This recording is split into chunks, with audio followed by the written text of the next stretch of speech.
السلام عليكم ورحمة الله وبركاته. بسم الله والحمد لله والصلاة والسلام على رسول الله وعلى آله وصحبه ومن والاه. رب اشرح لي صدري ويسر لي أمري واحلل عقدة من لساني يفقهوا قولي. Mes frères et sœurs, parlons aujourd'hui avec l'aide d'Allah Tabarak wa Ta'ala de l'importance du jour du vendredi.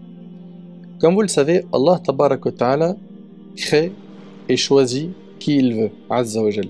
Allah Tabarak wa Ta'ala a créé les anges et parmi les anges, il a choisi, comme vous le savez, et élu et favorisé Jibril alayhi salam. Il a créé, Azza wa Jal, les prophètes, l'élu parmi toutes les créatures.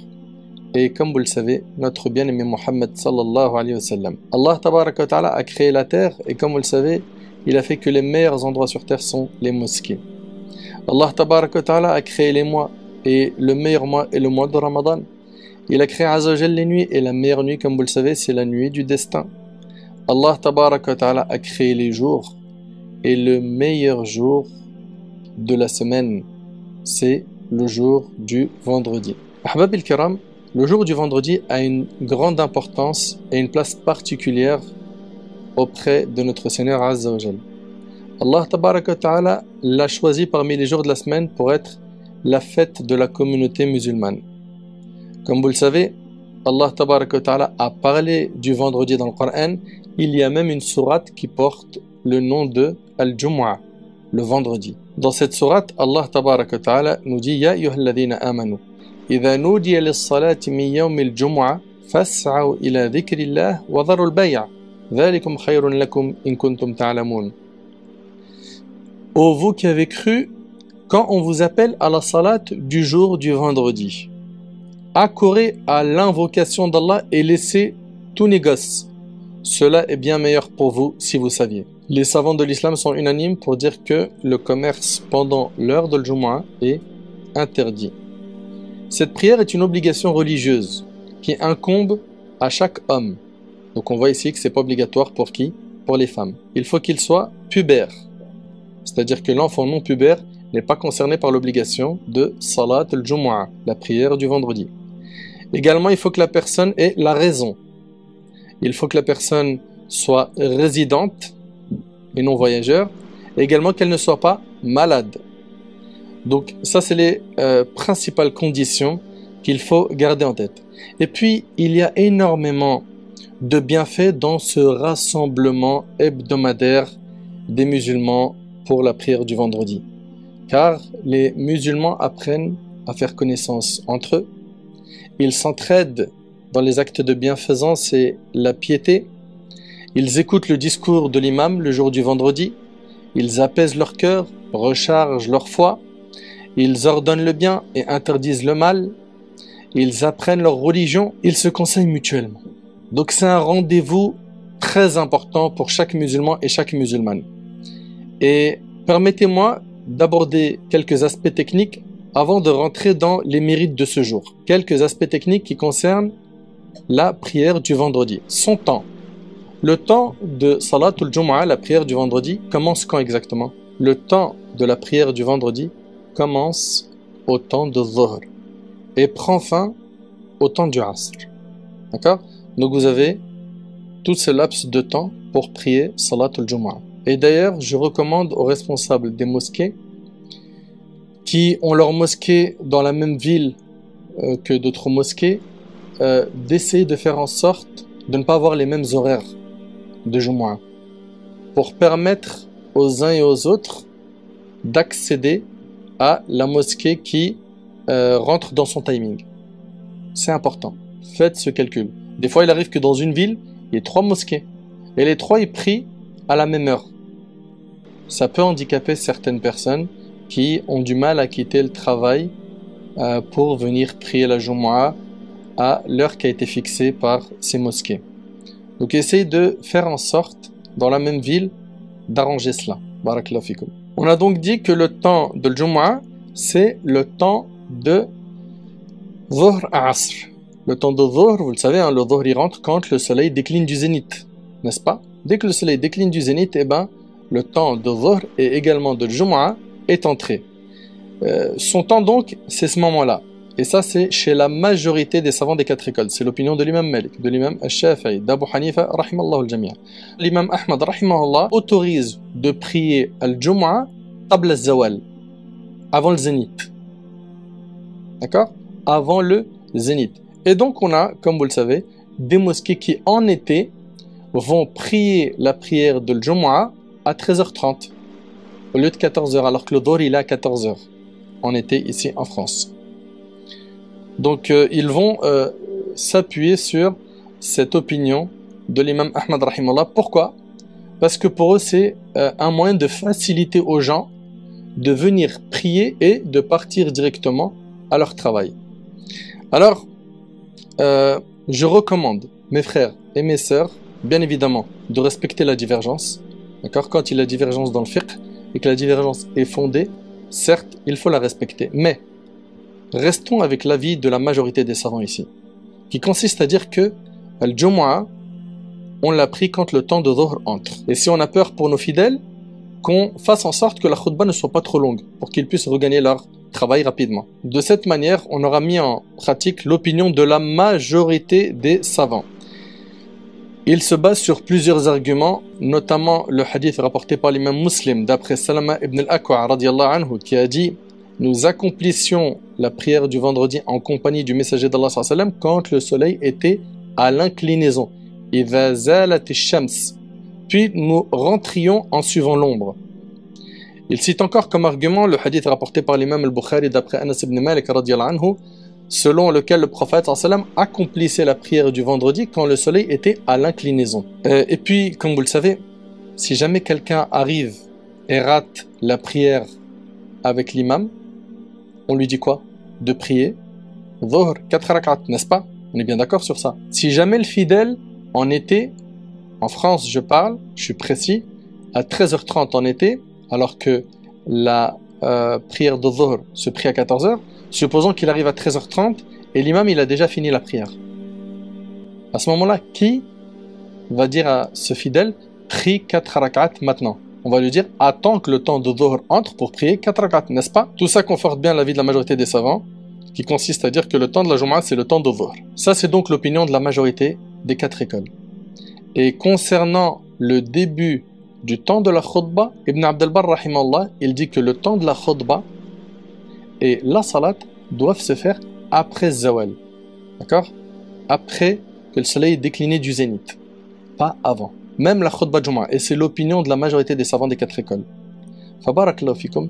Essayez au maximum, au lieu d'imiter, de faire copier-coller sur toutes les mosquées et de dire que comme tout le monde en était pris plus tôt que prévu, eh ben on fait comme eux. Essayez plutôt de vous rapprocher de l'opinion de la majorité des savants.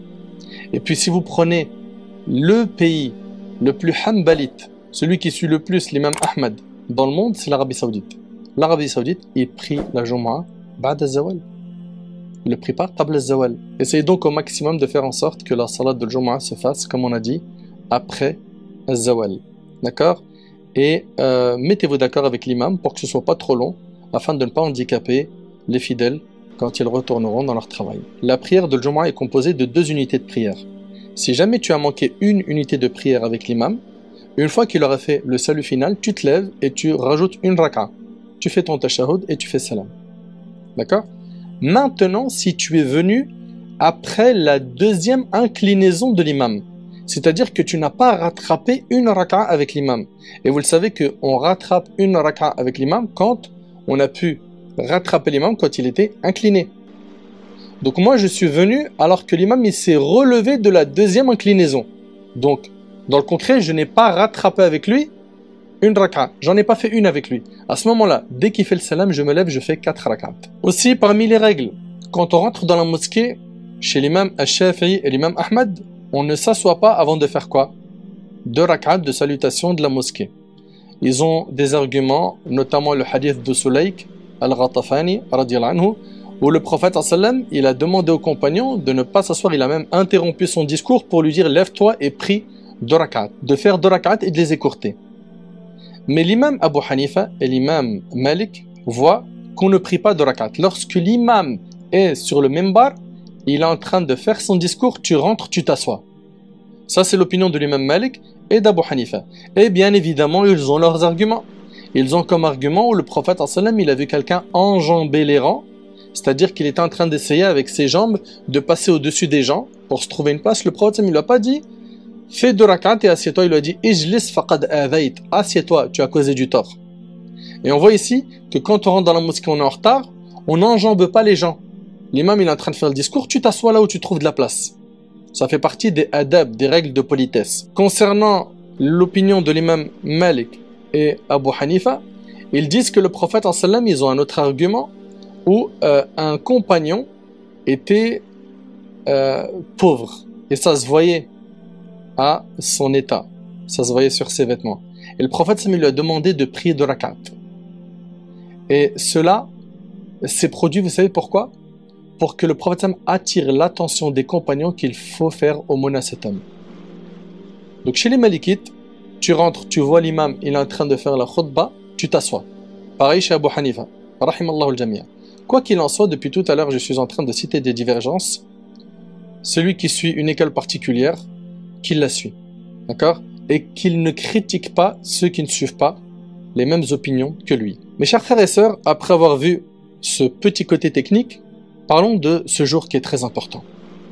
Ce jour qui est très important pour les musulmans, et malheureusement, on a aujourd'hui beaucoup de musulmans.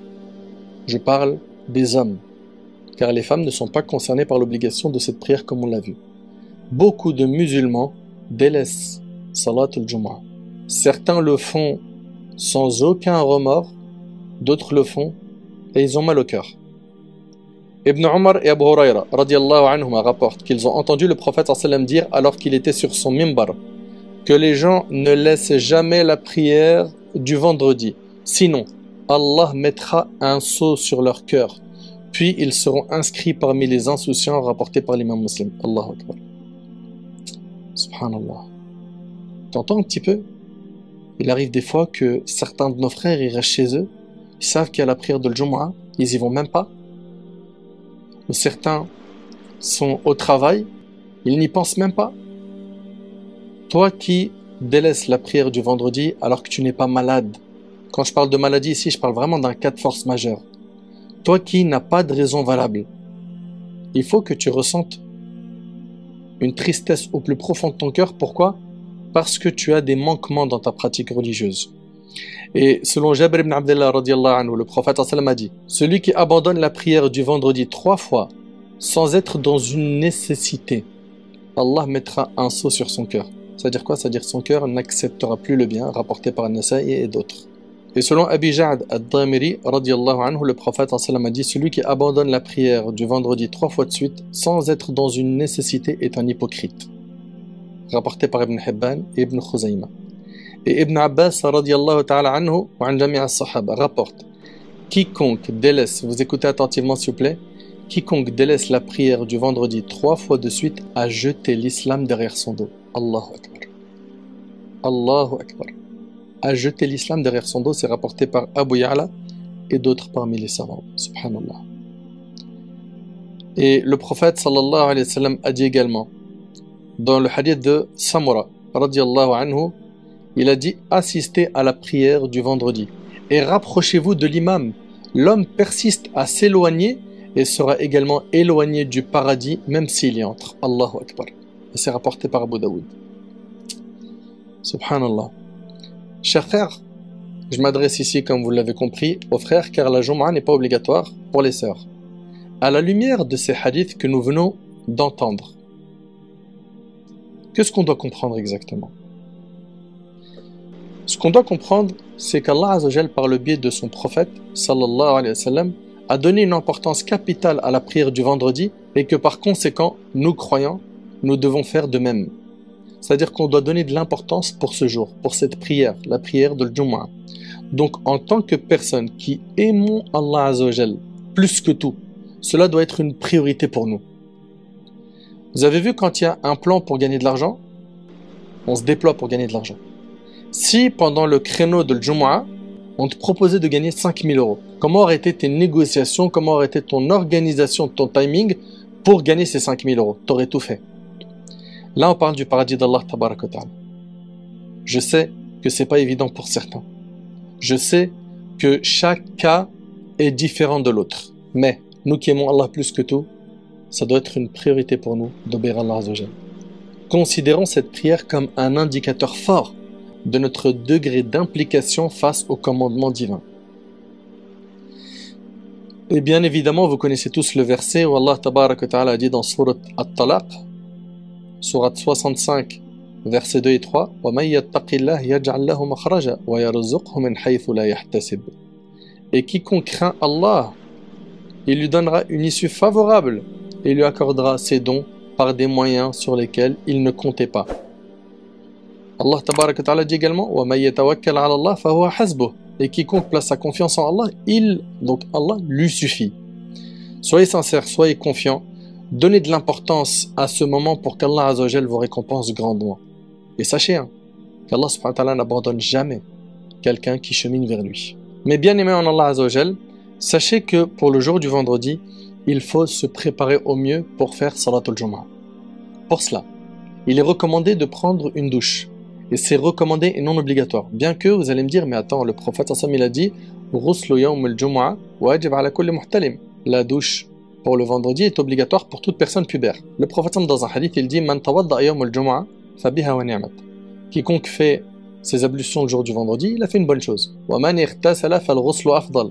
Et quiconque fait le ghusl est meilleur. Ce n'est pas à chaque fois que vous voyez le mot obligatoire que cela indique que c'est obligatoire. Ça peut être donc dans le sens où c'est très recommandé. Et d'ailleurs, l'opinion des 4 écoles, c'est que c'est très recommandé de faire les grandes ablutions le jour du vendredi. Donc c'est pas obligatoire, c'est très recommandé. Également mettre de beaux habits. Blancs de préférence. Propres. Alors, je sais que certains, ils sont au travail.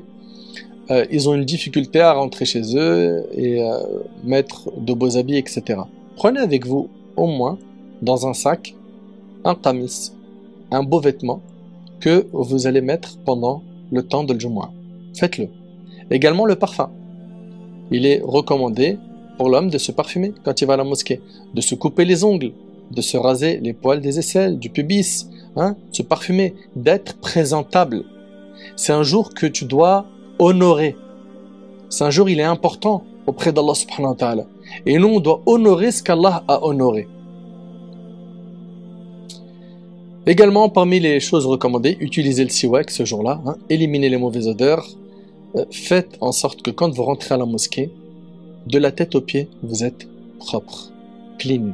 Même si, je le dis et je le répète, tu étais peut-être dans l'usine quelques minutes avant de venir à la Jumu'ah, prends avec toi des chaussettes de rechange, prends avec toi des vêtements de rechange s'il le faut, ou un qamis. Fais en sorte que, quand tu rentres dans la mosquée, tu sois propre, présentable. Pour ce qui est du ghusl, du jour du vendredi. Alors, le ghusl, chez la majorité des savants, il ne se fait, comme vous le savez, que après le fajr du vendredi.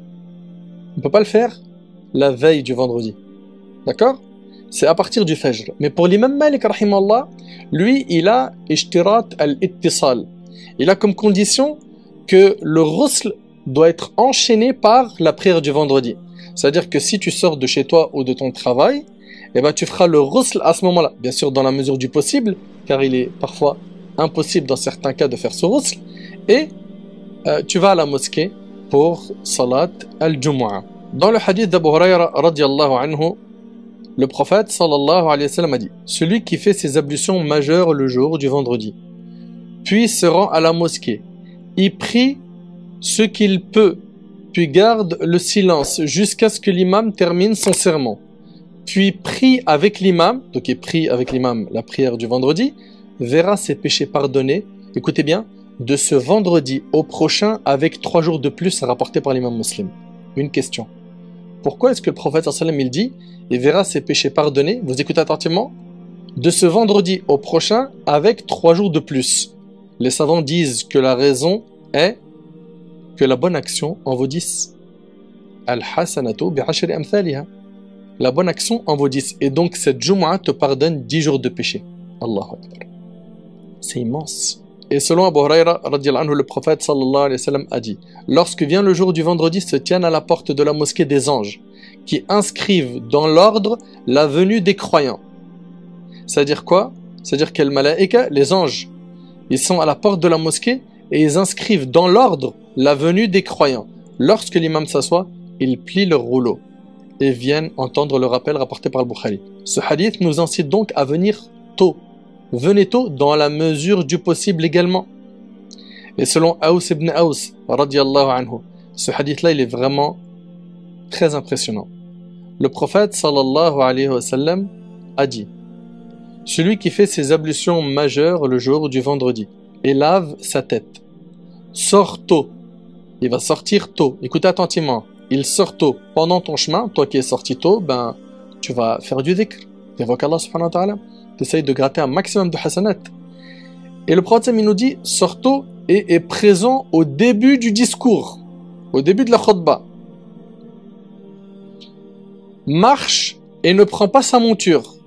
S'approche de l'imam, écoute et ne fait pas de futilité, a pour chaque pas la récompense d'une année de jeûne et de prière nocturne. Allah Akbar.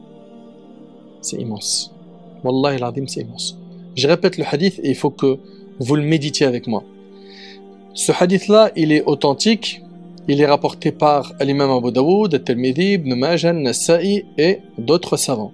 Le prophète sallallahu alayhi wa sallam, il nous dit que celui qui effectue les grandes ablutions le jour du vendredi et il lave sa tête, il sort tôt, donc il fait le ghusl, il sort tôt.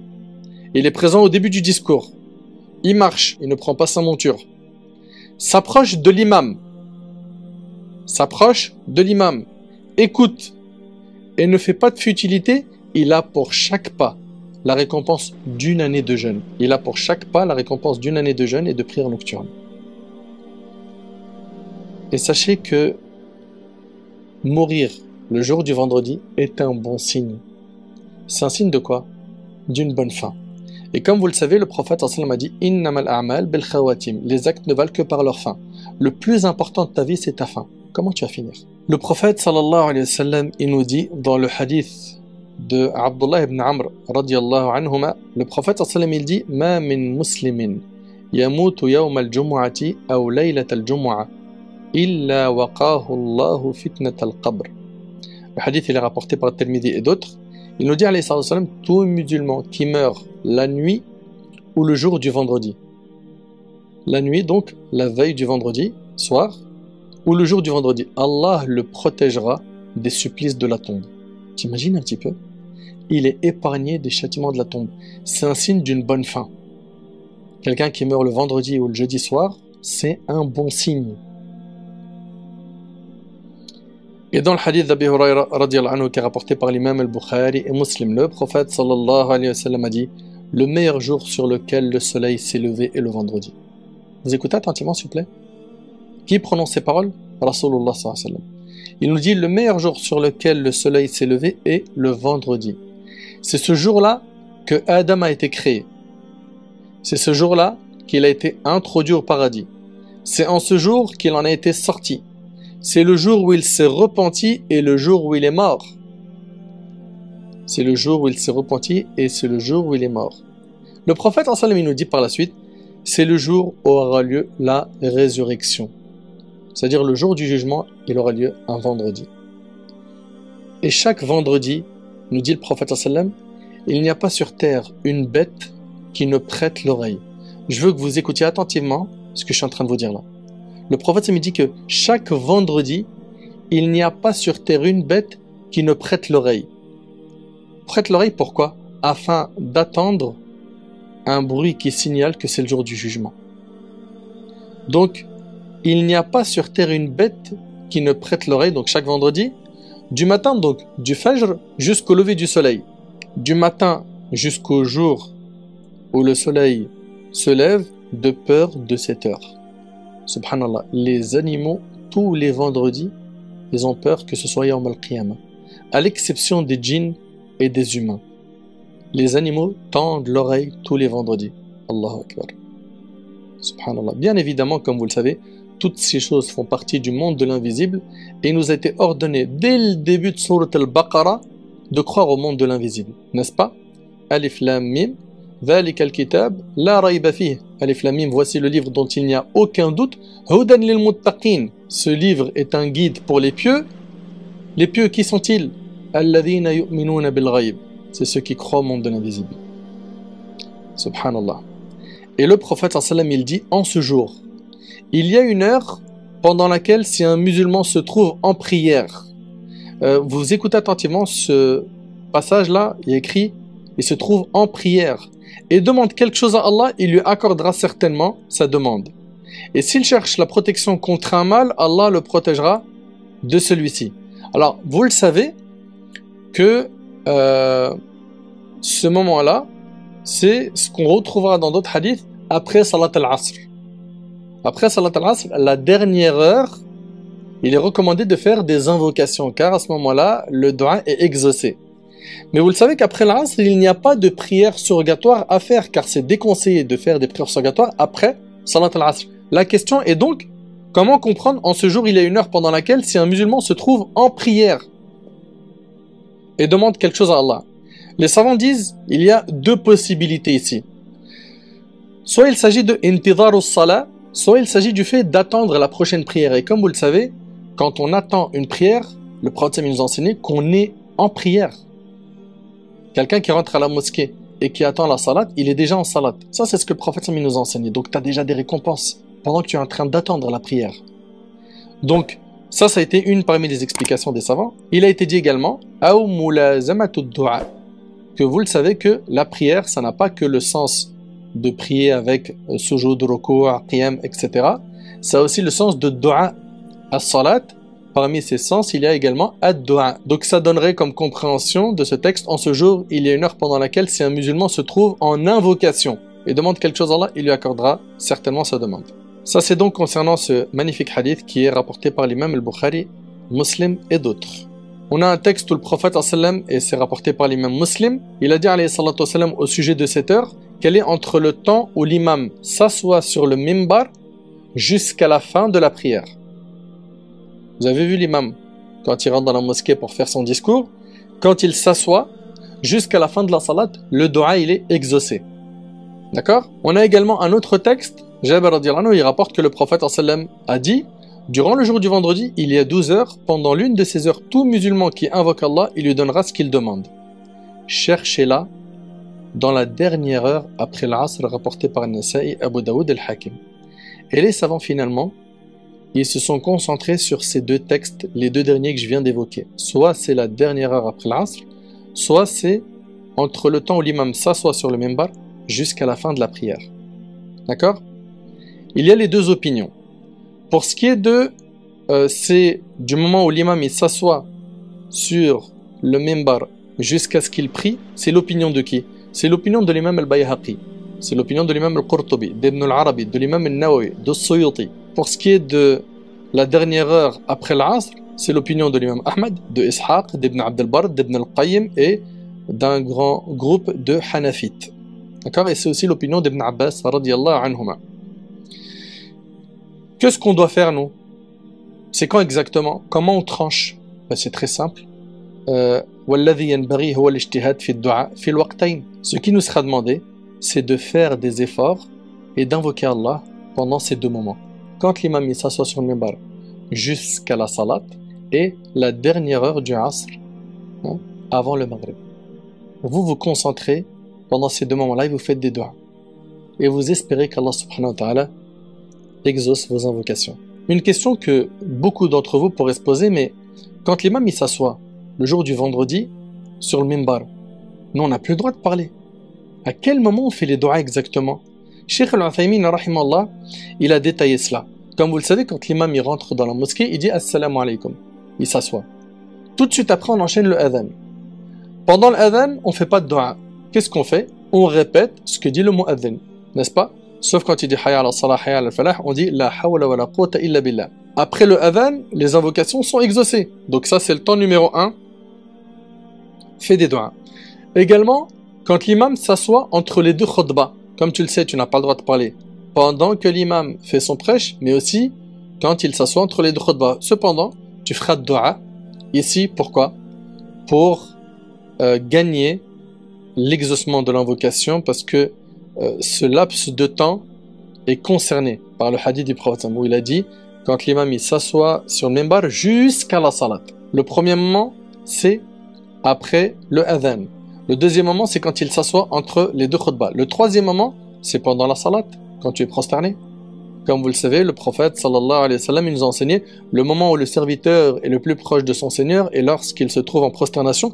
Multipliez donc les invocations à ce moment-là rapportées par Muslim selon Abu Huraira. Et le dernier moment, c'est avant le salut final. Tu as terminé ta tashahhud, comme tu le sais, ce moment-là également, il est bon de faire des invocations. Voilà donc le détail des moments où tu peux faire dua quand l'imam il s'assoit sur le mimbar jusqu'à la salat. Ahbab al-kiram. Parmi les choses qui sont recommandées le jour du vendredi, il y a le fait de lire Surat al-Kahf. C'est la sourate numéro 18, Surat al-Kahf, la caverne. Le prophète sallallahu alayhi wa sallam a dit « Quiconque récite la sourate de la caverne le vendredi bénéficiera d'un éclairage divin jusqu'au vendredi suivant. » Et c'est rapporté par Al-Hakim et par l'imam Al-Bayhaqi. À ce propos, Ibn Hajar, le grand savant du hadith, rahimahullah, a dit dans Takhrij al-Afkar que ce hadith il est bon, puis il a ajouté c'est le plus crédible qui est rapporté à propos de la récitation de Surat al-Kahf, voire Fayd al-Qadir. D'accord? Et l'imam al-Mannawi, rahimallah, il a dit que Al-Hafiz ibn Hajar, rahimallah, a dit certaines versions précisent le jour du vendredi, d'autres parlent de la nuit du vendredi. Pour les réconcilier, il faut entendre qu'il s'agit de la journée et la nuit du vendredi. Donc Surat al-Kahf, je peux la réciter la nuit du vendredi, mais également le jour du vendredi. Qu'est-ce que je gagne? Le prophète sallallahu alayhi wa sallam, il dit il bénéficiera d'un éclairage divin jusqu'au vendredi suivant. Concernant ce que les savants ont dit sur cet éclairage divin, ils ont dit wal ma'na anna man qara'a surat al-Kahf fi yawm al-jum'a kana dhalika mani'an lahu min al-ma'asi hadiyan ila as-sawab ma bayna al-jum'atayn. Ils ont dit que celui qui lit surat al-Kahf le jour du vendredi, cela l'empêchera de faire des péchés. D'accord? Ça le guidera vers les bonnes actions entre les deux vendredis. Et également, il a été rapporté par les savants que ça sera une lumière qu'il aura dans cette vie et aussi le jour du jugement. Wallahu a'lam. Les choses qu'il faut éviter le jour du vendredi. Le prophète sallallahu alayhi wa sallam, il nous dit dans le hadith d'Abi Huraira qui est rapporté par Ibn Majah, celui qui s'amuse avec les cailloux durant le sermon a commis une frivolité. L'imam An-Nawawi rahimallah a dit à son sujet, c'est une interdiction de s'amuser avec les cailloux ou autres frivolités pendant le sermon. On entend par frivolité dans le hadith une conduite blâmable et récusable. S'il te plaît mon frère, pendant que tu es devant l'imam, essaye de rester concentré, connecté à l'imam. Évite de jouer avec ta montre, ton portable, de répondre à SMS, de nettoyer tes lunettes. Oublie tout ça. Reste concentré avec l'imam. Et ne parle pas. Dis pas à quelqu'un, il est quelle heure? Dis pas à quelqu'un, tu veux de l'eau? Dis pas à quelqu'un, oh il fait chaud quand même hein. Oh l'imam aujourd'hui ça a été un peu long, sa khutbah il finit quand? Non, non, non, non, parle pas. D'après Abu Huraira radiyallahu anhu, le prophète sallallahu alayhi wa sallam a dit, si tu dis à ton compagnon, tais-toi, au moment où l'imam prononce son sermon, tu auras proféré une vaine parole. Rapporté par Bukhari et Muslim. Et puis le prophète sallallahu alayhi wa sallam, il a également interdit d'enjamber les gens. T'arrives, tu vois qu'il n'y a plus de place dans la mosquée, tu t'assois là où tu trouves de la place. Tu commences à passer au-dessus des épaules des gens pour finalement serrer deux personnes qui sont déjà très mal assises. C'est quoi ce comportement, subhanallah? Ce n'est pas ce que le prophète sallallahu alayhi wa sallam nous a enseigné. Le prophète sallallahu alayhi wa sallam, il a donc dit à cet homme qui a enjambé les gens, Ijlis faqad adhayt, assieds-toi, tu as fait du tort, tu as mal agi, et c'est rapporté par Abu Daoud. Et dans un hadith rapporté par Tirmidhi, selon Sahl ibn Mu'adh ibn Anas al-Juhani, selon son père, le prophète sallallahu alayhi wa sallam, il a dit, celui qui enjambe les gens le jour du vendredi alors qu'ils sont assis emprunte un pont vers la géhenne. Allahu Akbar. Faites attention, Allah barik fikum. Bien évidemment, les savants ils sont unanimes sur le fait que celui qui enjambe les gens, écoute attentivement, hein, sa prière n'est pas invalide. D'accord? La majorité des savants disent que c'est déconseillé d'enjamber une personne quand l'imam il est en train de faire son discours. Ok? L'imam Malik rahimahullah, il dit que c'est permis sans problème bila karahiyya qabla julusihi ala al-minbar, avant que l'imam il s'assoie sur le minbar. Mais dès qu'il commence son discours, chacun reste à sa place. Ô vous qui priez la prière du vendredi, félicitations. Vous ne savez pas ce qui vous attend le jour du jugement. d'après Abu Moussa al-Ash'ari, radiyallahu anhu. Le hadith il est rapporté par Tabarani ibn Khuzayma. Écoutez attentivement. Le prophète sallallahu alayhi wa sallam a dit, les jours vont être rassemblés à la résurrection. C'est-à-dire le lundi, mardi, tous les jours seront rassemblés le jour du jugement. Les jours vont être rassemblés à la résurrection tels que, sauf le vendredi qui sera blanc rayonnant. Les siens, ceux qui prient le Jumu'ah, écoutez bien, l'entoureront comme une mariée qu'on mène à sa maison conjugale. Allahu Akbar, ça c'est le jour du jugement. Il leur éclairera et ils marcheront dans sa lumière en étant blancs comme neige. Ceux qui faisaient salat al-Jumu'ah, ils seront blancs comme neige, leur odeur comme du musc. Tu sentiras bon. Et plongeront dans des montagnes de camphre. C'est le parfum. Et puis, les djinns et les hommes les regarderont avec étonnement. C'est-à-dire ceux qui ne priaient pas la Jumu'ah. Ils les regarderont avec étonnement entrer au paradis. Personne ne se mêlera à eux, sauf les mu'adhin, ceux qui faisaient l'adhan, résignés. On vous a dit le hadith, il est rapporté par l'imam al-Tabarani. Pour terminer, ahbab al-karam, selon Aws ibn Aws radiyallahu anhu, le prophète sallallahu alayhi wa sallam a dit, le vendredi est l'un de vos meilleurs jours. C'est un vendredi que Adam a été créé. C'est un vendredi qu'il est mort. C'est un vendredi qu'on soufflera dans la trompe pour la résurrection et les créatures seront foudroyées. Pendant ce jour, écoutez attentivement s'il vous plaît, augmentez vos prières sur moi. Vos prières me sont présentées. Ils dirent, ô messager d'Allah, comment nos prières te seront présentées alors que ton corps sera consumé? Il reprit, Allah a interdit à la terre de manger le corps des prophètes.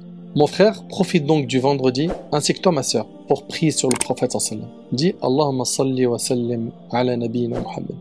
Prie sur lui. Et comme vous le savez, celui qui prie sur le prophète une fois, Allah en retour priera sur toi 10 fois. Et quand tu pries sur le prophète, qu'est-ce que tu es en train de demander? Tu es en train de dire, Ya Allah, fais l'éloge du prophète sallam dans les nobles assemblées, c'est-à-dire auprès des malaïkas.